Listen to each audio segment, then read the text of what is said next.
À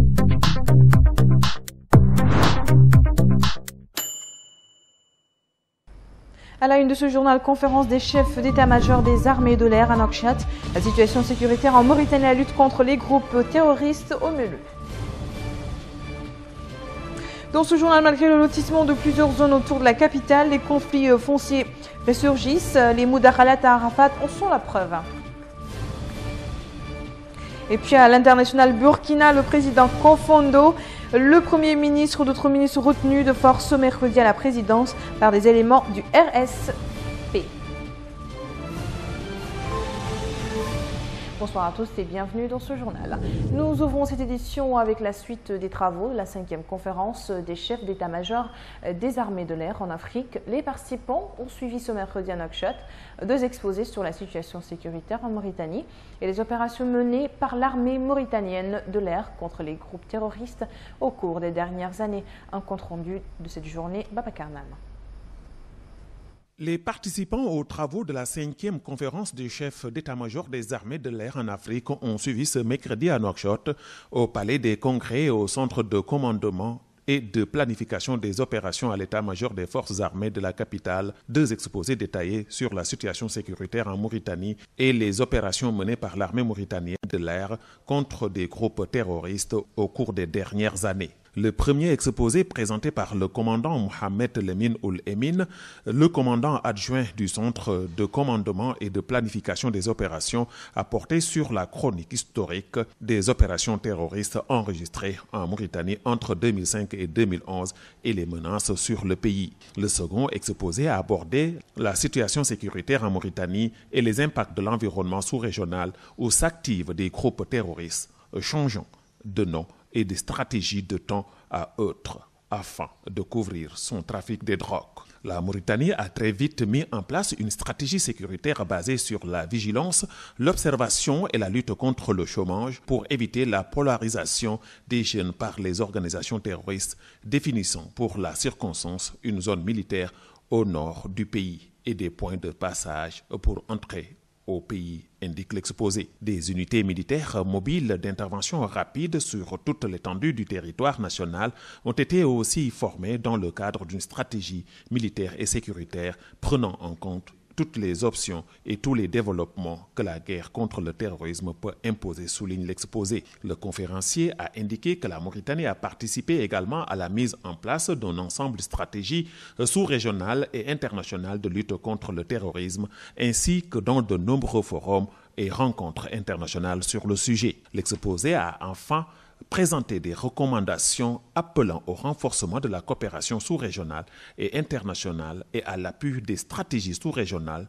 de lutte contre le terrorisme et pour les efforts de développement.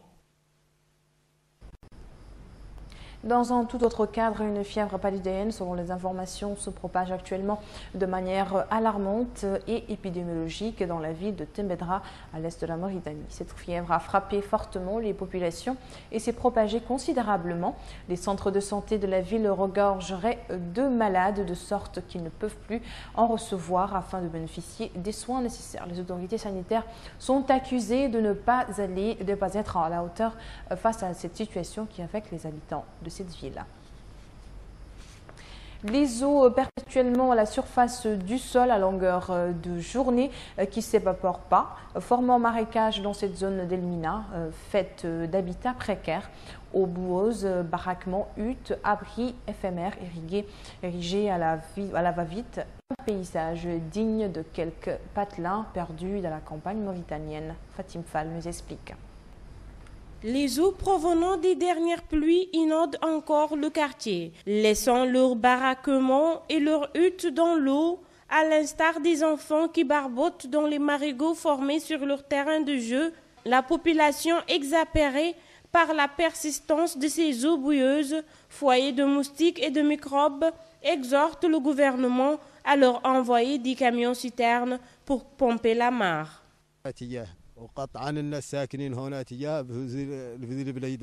Nous habitons ces environs, nous avons demandé aux camionneurs de pomper l'eau, mais ils nous ont dit d'aller voir le maire. Arrivé là-bas, on n'a trouvé personne pour nous recevoir. Là, on a baissé les bras et nous n'avons aucun moyen de pomper l'eau. Les flacons d'eau parvenus jusqu'aux maisons ont provoqué une guéguerre perpétuelle entre les enfants et leurs parents. De l'aube jusque tard dans la nuit, les parents cherchent à empêcher les enfants de barboter et de jouer dans les marécages. À cause des eaux stagnantes, les moustiques nous rendent la vie difficile. Et nous demandons au gouvernement d'agir afin de trouver une solution à ce problème. À l'instar de bien d'autres endroits de Nouakchott, y compris dans les quartiers résidentiels de Tevrarzena, à chaque averse, les eaux inondent les rues, pénétrant parfois dans les maisons, au risque de rendre les maisons inhabitables, comme c'est le cas de la Sokojim PS de Bagdad. Il est temps que les autorités prennent les mesures concrètes pour venir à bout de ce mal qui gangrène la vie des citoyens. Plusieurs quartiers de la capitale Nouakchott souffrent de coupures d'électricité longues et récurrentes depuis un certain temps déjà. Ainsi, des quartiers ont été privés d'électricité pendant 10 heures d'affilée. Des zones de la commune d'Elmina à banlieue sud sont restées sans courant électrique pendant 48 heures. Ces désagréments auraient pour origine des essais de mise en service d'un nouveau réseau électrique et non un déficit de production, selon un responsable à la communication de la société mauritanienne d'électricité publique. Les consommateurs, eux, ne le voient pas de cet œil, puisque face à la canicule et la putréfaction de ces réserves alimentaires et forte échéance de paiement de la facture. Les mudakhalat demeurent une question épineuse et enveniment la vie des habitants en raison des conflits fonciers, comme c'est le cas de cette zone d'Arafat située au niveau de poteau 11. La population exhorte les pouvoirs publics d'intervenir d'urgence pour mettre fin au tiraillement. Mohamed Yahya ou Abdel Wadoud.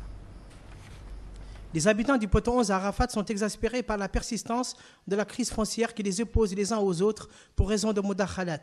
Il s'agit des frontières séparant les concessions. Lors du lotissement de la zone, les topographes délimitent les bornes.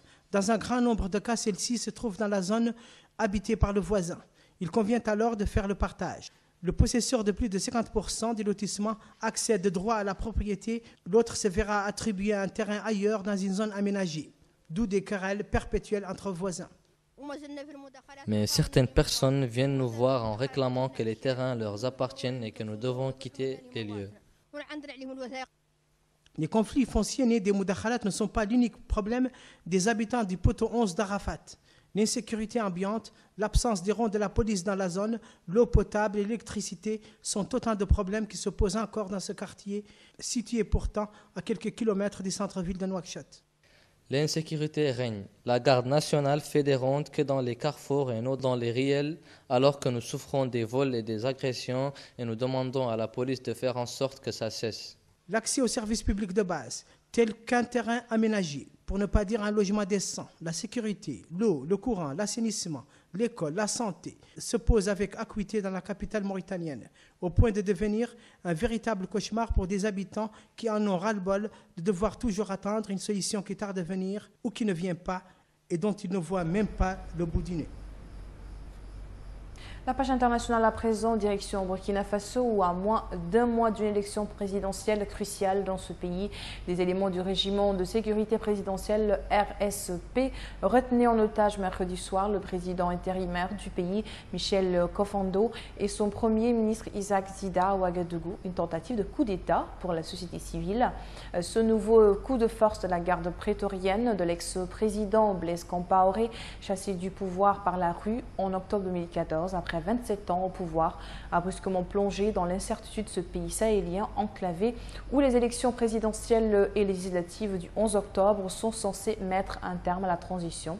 On ignorait en l'état des revendications des éléments du RSP, mais sans attendre, plusieurs centaines de personnes avec des sifflets et des vuvuzelas ont convergé en début de soirée dans le quartier Ouaga 2000 vers le palais présidentiel au cri de libérer Kossiam, nom du palais présidentiel. La suite de l'actualité internationale en bref.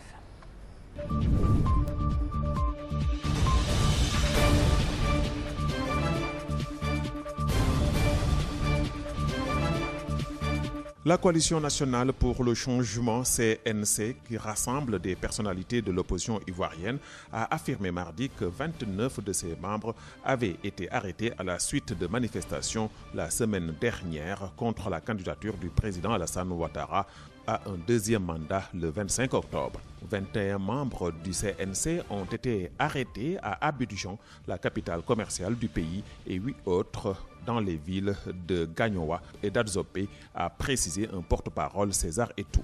Les manifestations de la semaine dernière ont fait au moins un mort. Les affrontements ont opposé des partisans de l'ancien président Laurent Gbagbo et ceux d'Alassane Dramane Ouattara.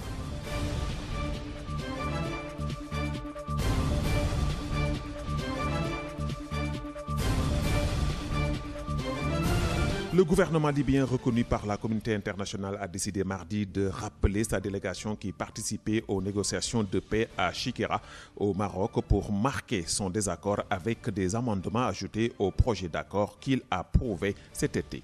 L'envoyé des Nations Unies, Bernardino León, a déclaré que les deux parties, le gouvernement réfugié dans l'est de la Libye et son rival de Tripoli, étaient parvenus à un consensus et allaient désigner prochainement les personnalités qui devraient participer à un futur gouvernement d'union.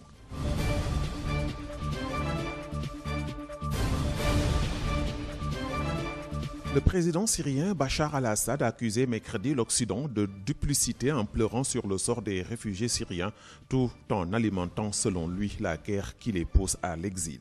C'est comme si l'Occident pleurait d'un œil sur les réfugiés et du second les visait avec une arme, a déclaré le chef de l'État lors d'un entretien à des médias russes diffusés mercredi.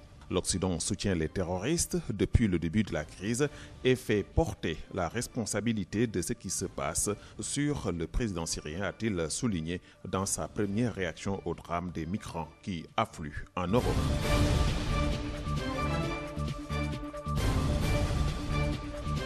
Barack Obama a souligné mardi la nécessité d'une coopération entre les États-Unis et l'Union européenne pour faire face à la crise migratoire qui s'aggrave en Europe. Lors d'une rencontre avec le roi Philippe d'Espagne, le président américain a ajouté qu'il fallait aussi s'attaquer à la source de cette crise, la guerre en Syrie. Il a salué les efforts de l'Espagne pour faire face à l'afflux de migrants en provenance d'Afrique du Nord et pour combattre le trafic d'êtres humains.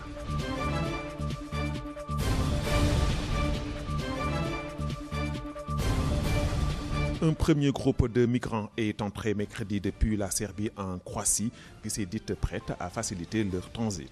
Ouvrant une nouvelle route vers l'Europe, l'Occident après le verrouillage des frontières hongroises. Au même moment, en Turquie, des centaines de Syriens cherchaient une porte d'entrée terrestre vers la Grèce pour rejoindre l'intarissable flux de migrants, dont 500 000 sont déjà arrivés en Europe occidentale cette année dans l'espoir d'une vie meilleure après de longs et périlleux voyages sur les routes ou dans des embarcations de fortune.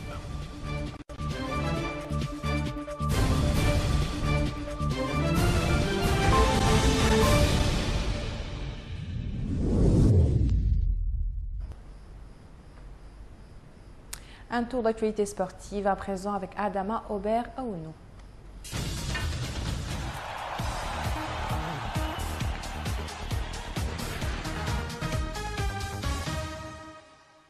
Mathieu Valbuena a initié une procédure judiciaire à l'encontre de l'Olympique de Marseille. Le meneur de jeu de l'équipe de France réclame auprès du juge des référés de Marseille la condamnation de son ancien club à lui verser la somme de 568 800 € en conséquence d'un litige avec son ancien agent.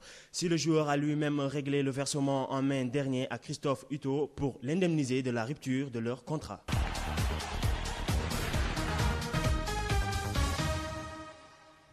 Respectivement vainqueurs du Nigeria et du Congo, pays organisateurs, le Burkina Faso et le Sénégal ont assuré leur qualification pour la finale du tournoi de football des Jeux africains 2015. Les deux équipes se retrouvent le 18 septembre à Brazzaville. Invité inattendu des demi-finales du tournoi de football des Jeux africains, après une qualification par tirage au sort devant le Soudan, le Burkina Faso a une fois de plus déjoué les pronostics en venant à bout du favori nigérian.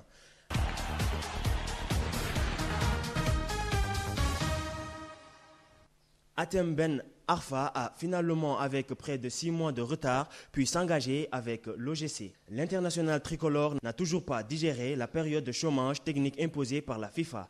En janvier, l'ancien Marseillais s'était en effet déjà entendu avec le club azurien pour le rejoindre lors du mercato d'hiver.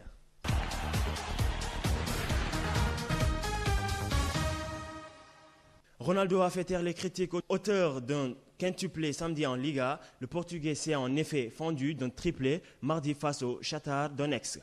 En Ligue des Champions, le Portugais a préféré manier l'ironie au moment de répondre à ses détracteurs. Cristiano Ronaldo a repris ses bonnes habitudes muées durant 4 matchs pour lancer la saison. L'icône madrilène n'aura eu besoin que de 4 jours pour affoler les compteurs comme rarement. Après son quintuplé inscrit ce week-end, Cristiano Ronaldo y est en effet allé d'un triplé en Ligue des Champions et vole de nouveau de record en record.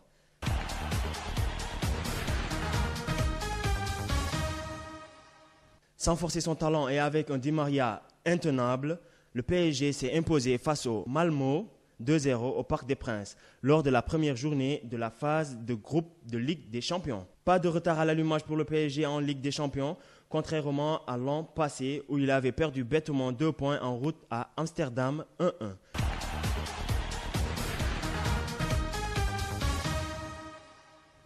Si la France est parvenue à dominer la Lettonie 84-70, elle le doit en grande partie à Tony Parker, non seulement pour ses 18 points, mais surtout pour son coup de chaud juste avant le passage au vestiaire. Rapidement devenu le meilleur marqueur de l'histoire de l'Euro, Tony Parker est pourtant rarement à la fête depuis le coup d'envoi du tournoi. À l'écoute, le plus important est ailleurs et s'il brille moins qu'à l'habitude, au point de n'afficher que 11,2 points de moyenne avant le match face à Lituanie. C'est aussi parce que la France a désormais plusieurs atouts dans sa manche, un discours bien servi qui ne fait pourtant pas oublier que plus la compétition avance et plus les Bleus ont besoin d'un Tony Parker à son niveau.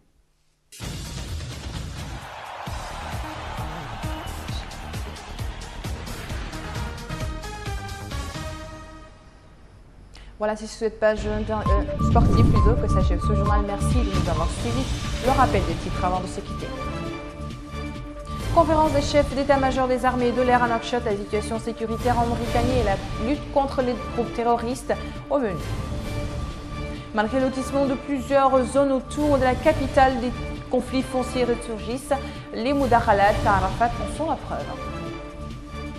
Et puis Burkina, le président Kofando, le premier ministre et d'autres ministres retenus de force ce mercredi à la présidence par des éléments du RSP.